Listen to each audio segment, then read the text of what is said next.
তোমরা তো সেই উম্মত, শ্রেষ্ঠ উম্মত।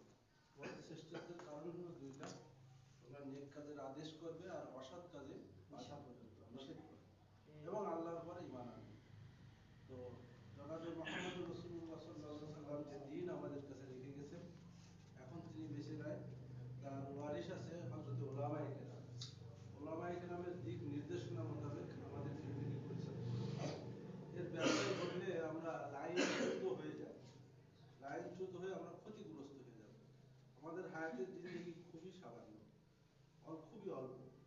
ইমাম গাজ্জালী রহমতুল্লাহ আলাইহি বলেন, একজন মুমিন তার জীবনের পুঁজি হলো তার হায়াতের জিন্দেগির যে সময়টুকু, এইটুকু তার পুঁজি। এই পুঁজিটুকু কেউ যদি অবহেলা নষ্ট করে ফেলে, তাহলে সেই ব্যবসায় ক্ষতিগ্রস্ত হবে। আপনার আমার আর কোনো ক্যাপিটাল নেই, আর কোনো মূলধন নেই। মূলধন হচ্ছে হায়াতের জিন্দেগিটুকু মালিকের হুকুম মোতাবেক চলা। তো আপনারা অবগত আছেন, বাংলাদেশের প্রেক্ষাপট একেবারে নতুন একটা জাগরণমূলক সৃষ্টি হয়েছে। মিডিয়া খুললে দেখবেন এক গ্রুপ চাচ্ছে আল্লাহর জমিনে আল্লাহর শরিয়া মোতাবেক তারা বিশ্বাস করে না, শরিয়া মোতাবেক তারা চলতে চায় না। আর এক গ্রুপ আছে জীবন বাজি রেখে আল্লাহর জমিনে শরিয়া প্রতিষ্ঠা করতে চায়। তো আল্লাহর জমিনে আল্লাহর দ্বীন প্রতিষ্ঠিত হয়, এটাই স্বাভাবিক। জমিন যার বিধান তারই হওয়া উচিত।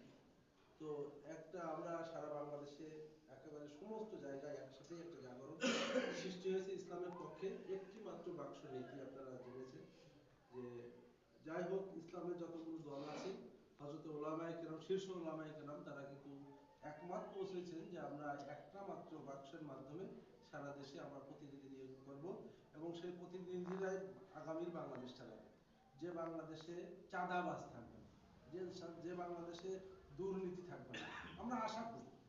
এখন সেটা পরে প্রতিষ্ঠিত হবে কি হবে না সেটা পরে, কিন্তু আমরা আশাবাদী যে আমরা একটা চেঞ্জ চাই, একটা পরিবর্তন চাই। এই জাতিকে 54 বছর ধরে যে ধোঁকাবাজিতে ফেলেছে, এই 54 বছরে কিন্তু ওলামায়ে হযরত কোনো সময় দেশের রাষ্ট্র ক্ষমতায় ছিল না। এবার একটা সুযোগ এসেছে।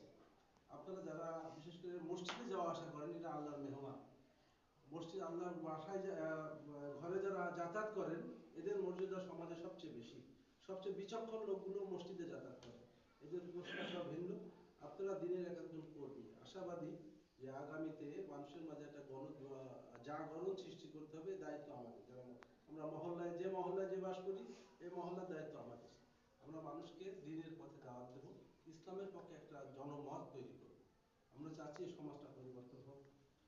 এবং কেন চাবো না, আল্লাহ পাক বলেছেন যে আমার দেয়া বিধান মতে যে দিন বিচার ফায়সালা করে না, তারা হলো